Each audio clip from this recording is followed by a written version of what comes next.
Hello everyone, I am Sulekha Sahu. Welcome on my channel Sugyan the ray of knowledge. जैसा कि आप लोगों को पता है, इस चैनल पे हम लोग कुछ महत्वपूर्ण सवाल जवाब आस्क योर क्वेश्चन करते ही हैं। मैंने आपको एक्सपेक्टेड कट ऑफ का अनुमान लगाना सिखाया था, उसको हज़ारों लोगों ने देखा है।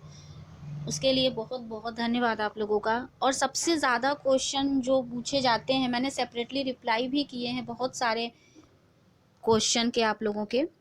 और सबसे ज़्यादा जो पूछा जाता है वो यही पूछा जाता है कि यूजीसी नेट 2020 का कट ऑफ ऊपर जाएगा या नीचे जाएगा इस बार। तो देखिए, इसका जवाब जो है कि ये आपके क्वेश्चन पेपर के ऊपर निर्भर करता है, क्योंकि नेट में बहुत सारे विषय हैं, ठीक है, और बहुत सारे क्वेश्चन पेपर भी आते हैं। और उन सारे ही विषयों के एक्सपेक्टेड कट ऑफ का अनुमान कैसे लगाना है वो मैंने आपको पहले ही बता दिया। अगर आपने नहीं देखी है तो आई बटन पे मैं दे दूंगी, या फिर एंड स्क्रीन में, वहाँ से आप देख सकते हैं।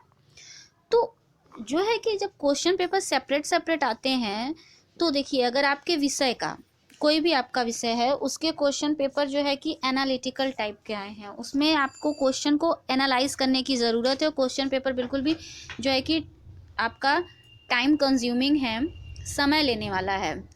इस तरह के जो क्वेश्चन पेपर होते हैं जब आते हैं, फर्स्ट पेपर और सेकंड पेपर, मैं दोनों को मिला के ही बात कर रही हूँ, तो क्या होता है कि कट ऑफ नीचे जाता है। और जहाँ तक एनटीए का क्वेश्चन पेपर मैंने देखा है, और इतने साल से जब से वो करा रहा है, तो उस सबको मिला के अनुभव ये कहता है कि एनटीए एनालिटिकल क्वेश्चन बहुत ज़्यादा देता है। फॉर एग्जांपल, अगर हम बात करें, शायद आपको एनालिटिकल और इस तरीके से ना समझ में आए, तो उदाहरण से आपको एकदम आसानी से समझ में आ जाएगा कि देखिए कि अगर क्वेश्चन पेपर में डायरेक्ट क्वेश्चन ज़्यादा आते हैं, जैसे कि मान लीजिए आपसे पूछ लिया गया कि सीपीयू और एएलयू का फुल फॉर्म बताइए, तो ये एकदम डायरेक्ट क्वेश्चन है कि एएलयू का फुल फॉर्म है अरिथमेटिक लॉजिक यूनिट और सीपीयू का फुल फॉर्म है सेंट्रल प्रोसेसिंग यूनिट। तो इस तरह के क्वेश्चन आते हैं। तो इस तरह के अगर क्वेश्चन आपको पूछे गए फर्स्ट सेकेंड दोनों पेपर में, ज़्यादा क्वेश्चन इस तरह से डायरेक्ट पूछे गए, यही क्वेश्चन नहीं, इस तरह से क्वेश्चन, तो कट ऑफ ऊपर जाते हैं, क्योंकि इसके आंसर ज़्यादातर जो स्टूडेंट्स होते हैं वो सही ही देते हैं। मगर अब अगर क्वेश्चन जो है कि पूछ लिए जाते हैं कि एएलयू में क्या क्या कार्य होता है, और उसका कुछ आपको ऑप्शन दे देते हैं और कूट बनाने को दे देते हैं, या सीपीयू से भी इसी तरह से, तो जब कूट बनाने वाले क्वेश्चन आते हैं, तो पहले तो आपको ये टाइम कंज्यूम करता है, फिर आप क्वेश्चन को पढ़ते हैं, उसको एनालाइज करते हैं, और फिर आप उसका जवाब देते हैं। तो इस तरह के जब बहुत ज़्यादा क्वेश्चन फर्स्ट पेपर और सेकंड पेपर दोनों में मिला के आते हैं, तो जो होता है कि आपका जो कट ऑफ है नीचे जाने की संभावना होती है। तो अब आप खुद अनुमान लगा सकते हैं कि आपका क्वेश्चन पेपर फर्स्ट और सेकेंड में किस तरह के क्वेश्चन आए थे, तो आपका कट ऑफ ऊपर जाएगा या नीचे। ज़्यादातर क्या होता है, 2 से 3% या तो कट ऑफ ऊपर जाता है या तो नीचे जाता है, पिछले 1-2 सालों का देखने के बाद। मैंने आपको देखने बताया ही था, ठीक है। अब है कि ड्रॉप्ड क्वेश्चंस का कट ऑफ पर कोई प्रभाव पड़ेगा या नहीं। तो सबसे पहले जान लेते हैं कि ड्रॉप्ड क्वेश्चन होते क्या है। आपका आंसर किया है, उसमें कुछ क्वेश्चन पे लिखा होता है ड्रॉप्ड क्वेश्चन। तो देखिए, जिस क्वेश्चन पे लिखा होता है आंसर की में ड्रॉप्ड क्वेश्चन, तो या तो वो क्वेश्चन गलत होते हैं, या तो उसमें जो अमुक आंसर दिया होता है वो गलत होता है। तो ड्रॉप क्वेश्चन उन्हीं के आगे लिखे जाते हैं, या तो क्वेश्चन गलत है या तो उसमें दिया हुआ आंसर गलत है, तो ऐसे क्वेश्चन ड्रॉप क्वेश्चन होते हैं। तो अब ड्रॉप क्वेश्चन का कट ऑफ पर कोई प्रभाव पड़ेगा क्या?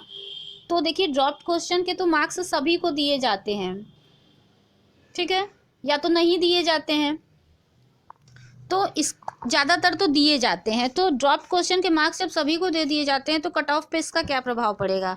तो इसका तो कोई खासा प्रभाव नहीं पड़ेगा। हाँ, आपके कुछ नंबर से अगर रुक रहे हैं, तो मान लीजिए कि अगर क्वेश्चन जो है वो किसी विषय से संबंधित क्वेश्चन है, अगर वो क्वेश्चन ऐसे विषय से संबंधित है जो कि आपको नहीं आते हैं, ऐसे टॉपिक से संबंधित है जो आपको नहीं आते थे, तो आप एग्ज़ाम में नहीं कर पाते हैं उसको, आप तो वो समझ जाएंगे कि वो टॉपिक कौन सा है, आते थे कि नहीं आते थे। अब क्वेश्चन गलत होने की वजह से उसके नंबर आपको मिल जाएंगे।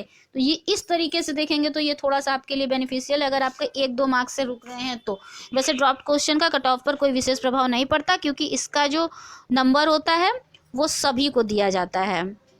तो जैसा कि हम लोग 2020 के लिए यूजीसी नेट जो है कि इम्पॉर्टेंट टॉपिक, रिपीटेड क्वेश्चंस और जो है कि प्रैक्टिस सेट सभी को लगाए थे। वैसे 2021 के लिए भी ये क्रम बिल्कुल भी जारी रहेगा। तो अगर आप चैनल पे नए हैं तो चैनल को सब्सक्राइब करके बेल आइकन ऑल कैटेगरी में ज़रूर प्रेस कीजिएगा, ताकि आपको मेरे आने वाली हर वीडियो की नोटिफिकेशन अपने मोबाइल स्क्रीन पर मिलती रहे। वीडियो अच्छी लगी है तो लाइक कीजिएगा और ज़्यादा से ज़्यादा शेयर कीजिएगा। Thank you so much for watching my channel. Stay tuned until the next video. Take care all of you. Bye bye.